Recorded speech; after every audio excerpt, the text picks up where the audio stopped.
Hello everyone, named Jalise. This is JJ Movie Teacher Game Reviews, everybody. And now everyone, I'm going to give you my top 10 problems with the Avengers Age of Ultron movie. Now here's the thing. I did enjoy the Avengers Age of Ultron movie. I was very entertained with it. It's easily with the top 20 of my superhero movies list. It made it to the top 20, and I believe it's a very good superhero film, but it's not the best. And I'm going to give you the reason why it's not the best, because there's top 10 reasons, in my opinion, that keeps it from being one of the greatest. And let's start off with the list, everyone. Number 10 is Baron von Strucker's death. Baron von Strucker, he had a short little cameo in Captain America 2 at the end credit scenes, where he was basically talking about the twin Scarlet Witch and Quicksilver. He's technically runs a little bit of Hydra in some ways, and we thought, oh, he's going to be either a main villain or a supporting villain, but they kill him off in the most... They don't even have a death scene for him. That's how disappointing his death was. It was like, what the fuck, Josh Whedon, you kill a character? Josh Whedon, what the fuck did you do again? I mean, killing Wash got me upset, and the preacher from Firefly, but still, you kill Baron von Strucker that quick, you only have a death scene for him? Come on, that's fucking ridiculous. But yeah, he died, so that's one of the issues I have with Avengers Age of Ultron. Baron von Strucker doesn't even have a death scene. It's not even that he's dead, he doesn't even have a fucking death scene. What the fuck? Okay, let's start off with number 9. Where the hell was Thor in the final battle? I mean, seriously, at the end we see him fighting against Ultron, and he gets hurt down for a bit. But then, when they're evacuating the people of that fictional, that not real place, and they're just transporting on the helicarrier, we see Captain America and Hawkeye transporting the people. Black Widow is escaping with the Hulk. Iron Man and War Machine are fighting the Ultron bots in the air to make sure the helicarrier ain't getting shot down. Where was Thor? Did he protect the helicarrier during that time? I mean, seriously, he could have zoomed in right in front of Hawkeye and saved him and the kid without getting shot by bullets, and we wouldn't have had the unnecessary Quicksilver death at all. But where the fuck was Thor? I swear the writers forgot him again. But yeah, where the fuck was Thor in the final battle sequences for that when they were evacuating the people onto the helicarriers? I don't know what the fuck happened to him. And maybe someone could tell me down below in the comments. Maybe you all could tell me below down in the comments where the fuck was Thor in the final comment. Because I only watched the movie once, but let me just know. If you've seen like 2 or 3 times, and if you know where Thor was, please tell me. And if not, well, where the fuck was Thor? Okay, number 8. Scarlet Witch and Quicksilver's backstory. We get a little backstory about them, but it's jumped down to only dialogue. There's no flashback. And there's certain things when Quicksilver dies, you don't feel really a lot of connection, unless you're into the comics like me. For instance, it affected me because I was like the comics. But overall, his death and basically everything about their backstories of Scarlet Witch and Quicksilver, they made me care for them as characters because they only did the dialogue. There was no freaking flashbacks. Wouldn't it be a lot more interesting to relatable to the audience if we see actually 2 children hiding underneath a table because they think of bombs, because they're wondering if this bomb's going to go off, and they stay there for 2 or 3 days while their parents are demolished and dead, and it's a broken down home. Wouldn't you want to see that? Wouldn't you want to see that human impact and emotion that makes you care for these characters? But they turned it up to dialogue, and I thought it was disappointing. So yeah, that's number 8 on my list. Number 7 is none other than... Okay, Quicksilver and Scarlet Witch, you know how they hate the Avengers? Well, more likely they just hate Tony Stark. It's never fully resolved, really. It's just like, okay, we're going to team up to fight against Ultron, and basically like that. And another thing, what I have a big problem with Marvel Cinematic Universe is that they don't address Iron Man's issues. For instance, Tony Stark, they only have like one little confrontation, and he's like, just like old times, Mr. Stark. Quicksilver says to Tony Stark, and he's like, this was never my life.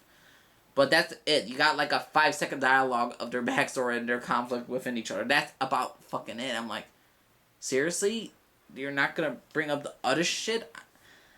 The Tony Stark's, they don't recognize in all Marvel Cinematic Universe Tony Stark's flaws, in my opinion. I mean, all his villains are just all based upon him, but what he's done to people, or what his family has done in the past, or what he continues to do, which be as a jackass and it doesn't care in some cases. But yeah, the issue of Quicksilver and Scarlet Witch's family being killed off because of Tony Stark's weapons is never fully resolved, and I don't think it's a good thing. And so yeah, that's number 7 on the list. Number 6, they completely ignore Nick Fury's entire... Nick Fury's in this movie. I don't know why he should have been in this one, because in Captain America 2, he wants everyone to believe he's dead.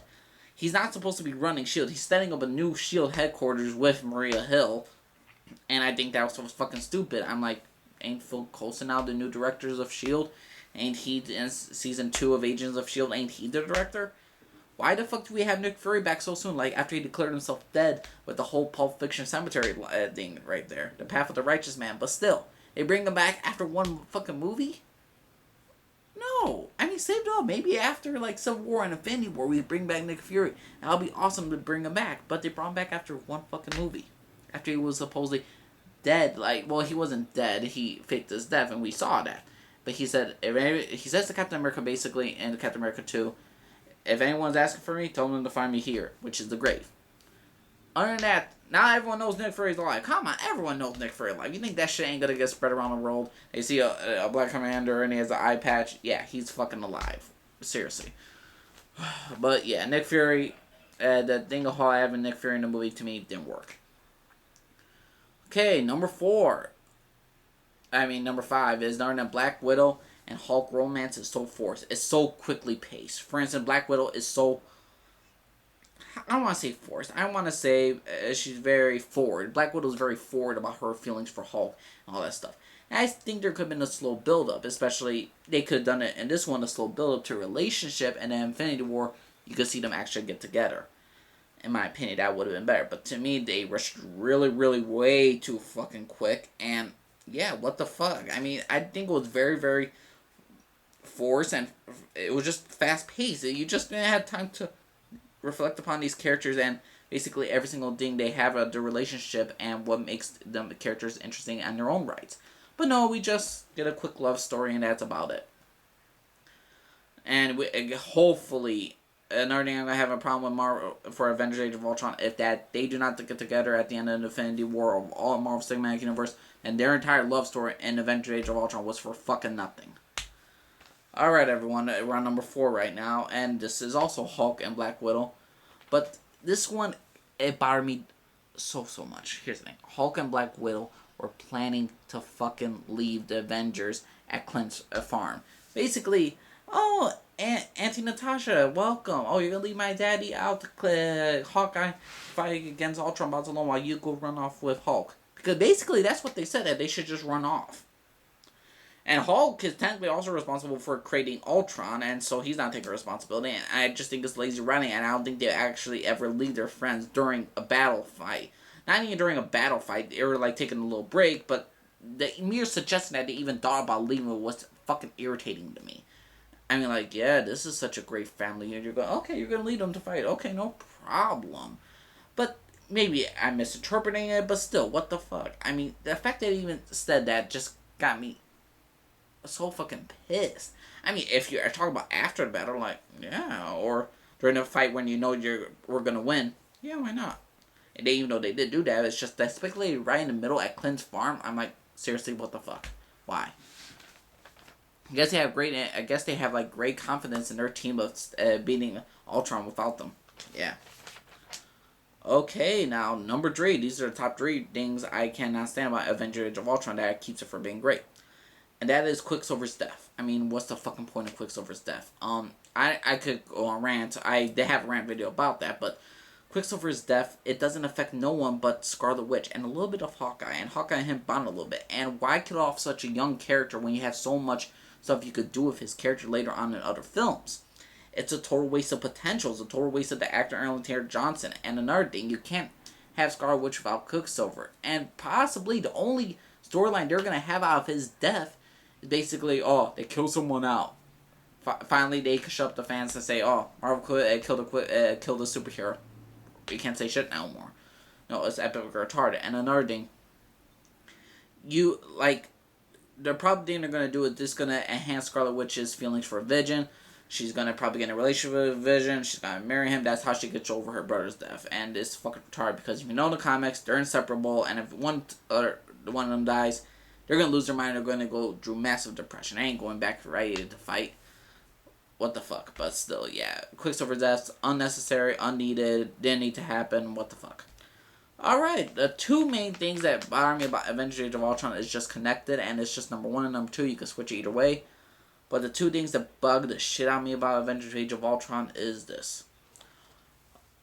It's my first one is at the middle stage where the Hulkbuster versus Hulk that was the best you're gonna get of the movie.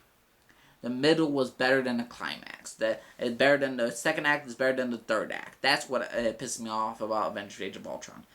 Now, also the fact that the main reason why the second act is better than the third act is because Ultron still hasn't decided whether he's gonna kill humans or not. And if he is deciding to kill humans, he's doing a piss poor job at it. I mean, I get at the beginning like he's thinking about whether I should kill humans or evolve them into something greater.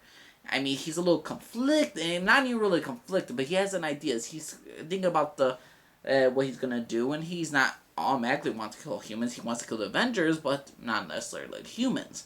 So I like that little beginning of the things like he's calculating every single little thing, and he's like, I'm here to save the world, but I'm also here to kill the Avengers. But then later on, he's just thinking about destroying the world, but it never lives up to the hype. I mean, Hulk versus Hulk boss. You saw when Hulk went through the freaking building, he looked at the carnage. It looked like 9/11 shit. People were covered in ashes, dust, and everything, and people were scared shitless. I mean, Avengers: Age of Ultron, the people in that place, they all got fucking evacuated. They ain't that scared. You guys saw a little bit of terror, but it wasn't like... I didn't feel nothing. I didn't feel like the third act lived up to anything in the middle act. When you see Hulkbuster versus Iron Man, Hulkbuster versus Hulk, it was fucking awesome. The third act was just very fucking predictable. And not only very fucking predictable, it wasn't that amazing at all. And Ultron still, it wasn't the Ultron I wanted to see in the comics. But still, I don't even complain about that in the comics. I just wish he took a role in it where to be killing people. I mean, either you kill people or you save them. And if you're going to do the killing people, actually show him maybe even hurting some humans. No.